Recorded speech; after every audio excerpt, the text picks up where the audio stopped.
England's cricketers are in Bombay, preparing for the opening match of their Indian tour on Wednesday against the President's 11. They had their second session in the nets today.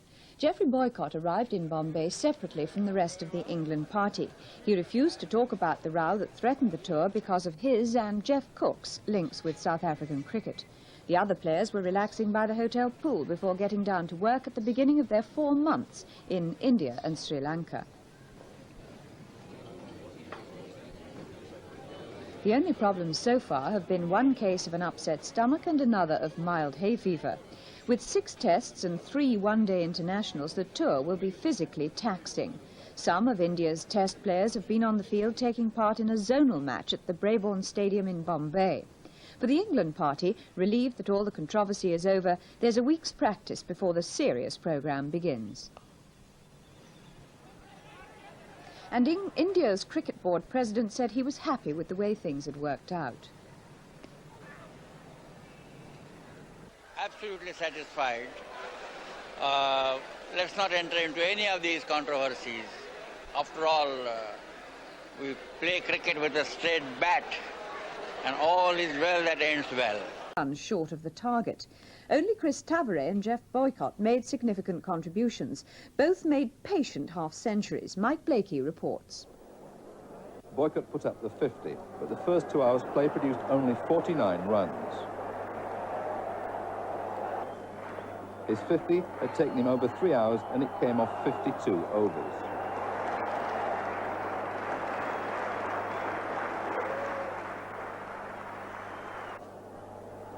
Azad came into the attack, and the long, patient innings of Boycott was over. Srikanth took the catch, and Boycott was out for 60, a valuable, if slow, knock for England. There hadn't been much excitement on the field, but the firecrackers began to explode as Boycott left. Gow wasn't there long to entertain the crowd. He went for a quick single and was stranded as Srikanth threw down the wicket. He'd made only 5, and England were 105 for 3. So now it was the turn of Keith Fletcher, whose father had travelled so far to see him.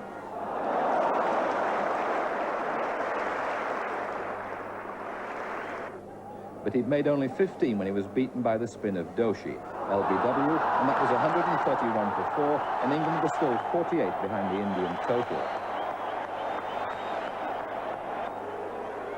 Ian Botham wanted 23 more runs to reach the milestone of 2,000 test runs and 200 wickets. But he too was deceived by the spin of Doshi, and Kamani took a simple catch. Half the England side had gone for 143. And the spinner Doshi struck again. This time it was Tavares who was deceived, and the ball went straight to Shastri. Tavares had scored 56, and it was 146 for 6, and India were back in the match. Doshi had the batsman in a daze. Mdir was the next to face him. LBW again, and that was the end of Mdir for a duck, and England were in real trouble at 147 for 7. Kepel Dev came back as Underwood was staging recovery with Taylor. A brilliant catch by Kamani, and England were down to their last man. Doshi finished with 5 for 39 as he took the wicket of Bob Willis. England were all out for 166, 13 runs behind at the end of the second day. Boycott put up the 50, but the first 2 hours play produced only 49 runs. His 50 had taken him over 3 hours, and it came off 52 overs.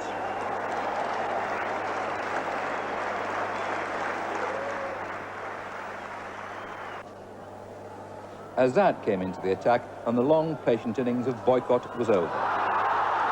Srikanth took the catch, and Boycott was out for 60, a valuable, if slow, knock for England. There hadn't been much excitement on the field, but the firecrackers began to explode as Boycott left. Gow wasn't there long to entertain the crowd. He went for a quick single and was stranded as Srikanth threw down the wicket. He'd made only 5, and England were 105 for 3. So now it was the turn of Keith Fletcher, whose father had travelled so far to see him.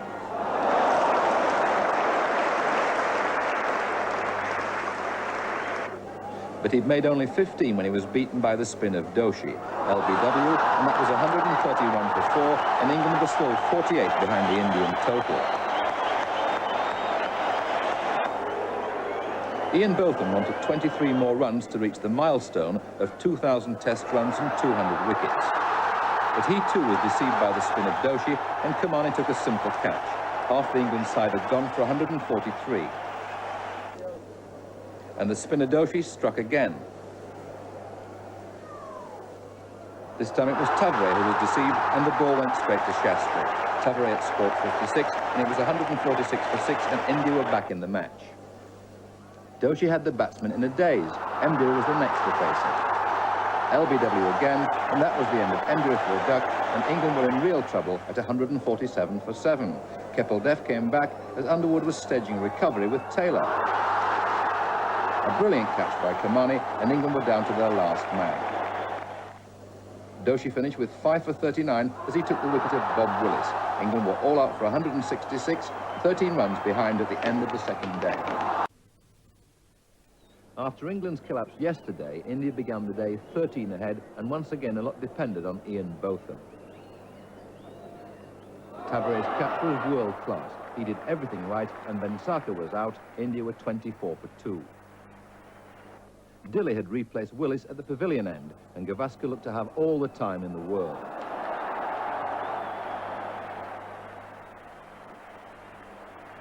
With the lead over 50, Gavaskar looked comfortable as Botham came in for yet another over. Taylor's catch gave Botham the 6th wicket of the match. His amazing success goes on and on. Patel gone for 7, India with 4 wickets down had a lead of 85. The ground here is surrounded by a wire fence to keep the crowd off the pitch. But it's still not high enough to stop a shower of rubbish thrown at the fielders operating near the boundary. Botham again made the breakthrough. That's the 4th time on this ground that Vishwanath has been out, caught Taylor bowled Botham in a test match, and it was Botham's 8th wicket of the match. There isn't much love lost between Botham and Azad, and there looked to be quite a bit of needle on the pitch between the two players. Embury had taken a couple of wickets, but Kapil Dev slaughtered the bowling with what might be a match-winning 45.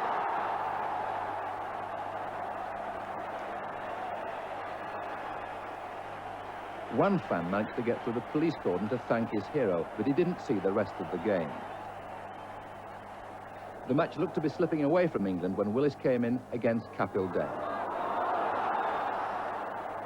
At the close, India had a lead of 216 with 1 wicket left. With 2 days to play, England will have to apply themselves to win this first test in Bombay. He took 9 wickets in the first test, but that appeal was turned down. And Srikanth had another close call as he went for a second quick run.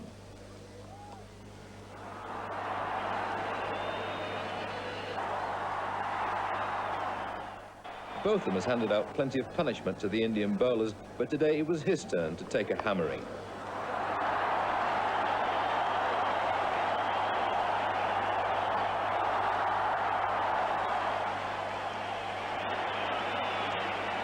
The next ball, and the 21-year-old Srikanth, playing his second test against England, showed no fear.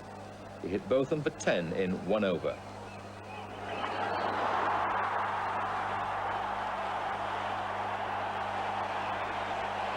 Srikanth made a sparkling 65, and it took a fine catch to get rid of him.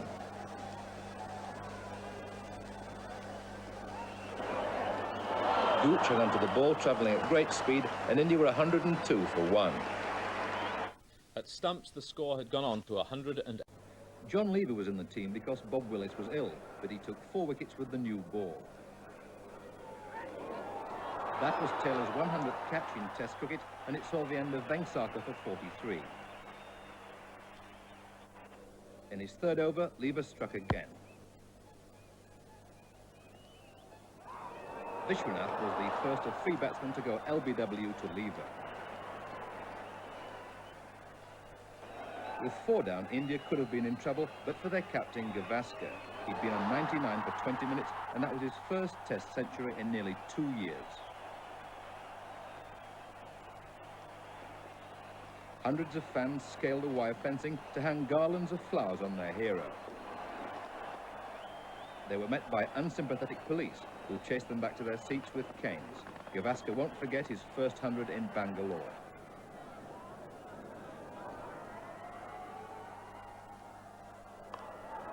He went on to finish his second full day of batting, not out on 163, with India 5 runs ahead of England and 3 wickets left.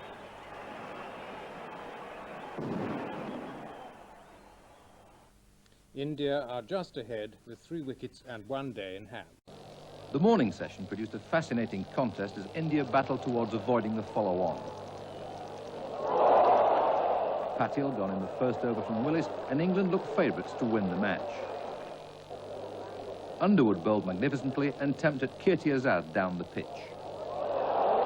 Taylor spread-eagled the wickets, and with half the side out, India was still 64 runs short of saving the follow-on.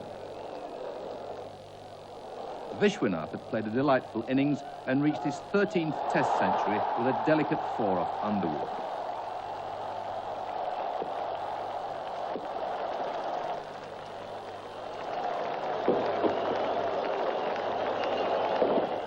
Ian Botham is known out here as Iron Bottom and had yet to get among the wickets.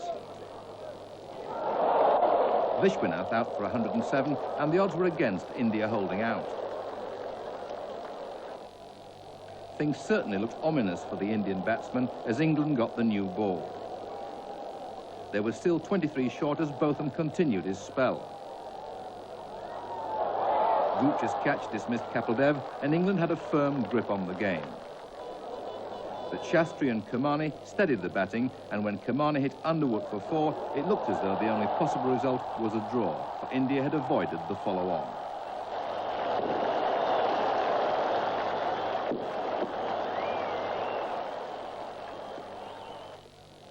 And with the pressure off, runs looked easy again as Kamani and Shastri put on a century partnership.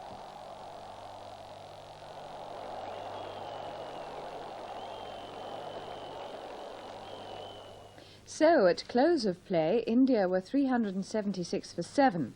England had declared their first innings closed at 476 for 9. It looked like being the bowler's day when Shastri trapped Graham Gooch in only the 5th over. He'd scored 127. Doshi bowled superbly, and England's captain Keith Fletcher was clean bowled for only 3. Chris Tavare got into the record books. His 35 runs took a little over 6 hours to score. Doshi put an end to the tedium just after lunch. In 2 hours, Tavare had added only 9 to his overnight score. At the close, in reply to India's 481 for 4 declared, England reached 307 for 6. Gower made 64 and Botham 52. Bowler's day when Shastri trapped Graham Gooch in only the 5th over. He'd scored 127. Doshi bowled superbly, and England's captain Keith Fletcher was clean bowled for only 3. Chris Tavare got into the record books. His 35 runs took a little over 6 hours to score. Doshi put an end to the tedium just after lunch. In 2 hours, Tavare had added only 9 to his overnight score. Madan Lal nearly had Gower out on 48. But the catch was missed. Gower had scored 50 and went on to 64. He fell to Shastri just 2 runs short of saving the follow-on. It was his 4th LBW dismissal in the series, and he didn't like it one little bit. The bongo drummers in the crowd struck up after each dismissal, but they certainly hadn't expected to see 6 on a wicket so heavily loaded in favour of the batsman. The last was Botham, finally trapped by Ravi Shastri, but by then the follow-on had been avoided and a draw is a near certainty. After winning the toss, England got off to a brisk start, mainly due to the batting of Graham Gooch. This report from David Cass. His 50 came up in an hour and a half, and England was scoring fast enough to make nearly 300 in the day.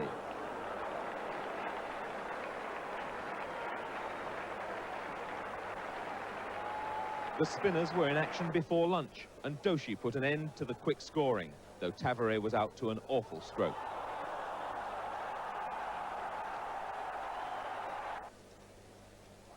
Gooch had scored 58, England were 89 for 2. The next hour produced only 18 runs as Fletcher and Gower tried to establish themselves. The first century hardly stirred the crowd. Then Kapil Dev dismissed Fletcher, and at 121 for 3, England looked less than happy. England. Cricket, more about the sixth and final test between England and India. Graham Gooch made 58, Tavre 24, and the score at the end of the day, 213 for 3, when play was halted early because of bad light.